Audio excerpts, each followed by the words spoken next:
Hey neighbors, got a minute? As you can tell when you're around this building, construction is well underway. If you were here Sunday and looked around, you saw it. If you come during the week, you might even find that when you walk into the office, you find Pam and Leanne and myself holding our desks still because things are shaking. There are excavators and things all over this property, pushing dirt around, digging holes, filling in holes. Right now here in the back, they are putting the dirt down so that we can pour a foundation. Now, we know that the foundation is the most important part of this structure. And so we're really grateful that they're taking the time and the energy to make sure that this is perfectly in place before they lay that education wing down. But Jesus also talked about foundations. Do you remember at the very end of the Sermon on the Mount in the 7th chapter, he said this. He said, "Therefore, everyone who hears these words of mine," he's talking about the words from the sermon he's just preached, "and puts them into practice is like a wise man who built his house on the rock.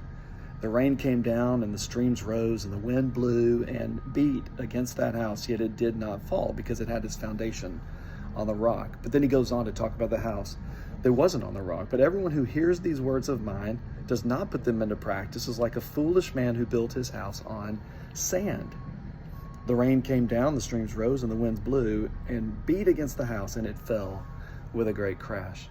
Clearly, Jesus is saying here that if we would listen to his teachings, if we would put those teachings into our hearts and live in response to those teachings, it would be as if we had built the house of our lives on the rock. So this coming Sunday, we're going to talk about that. We're going to talk about both how Christ is our firm foundation and how building our lives on anything other than Jesus and his word will potentially leave us in a rough spot. Also wanted to tell you this, many of us are looking at the weather ahead this weekend and it looks pretty rough.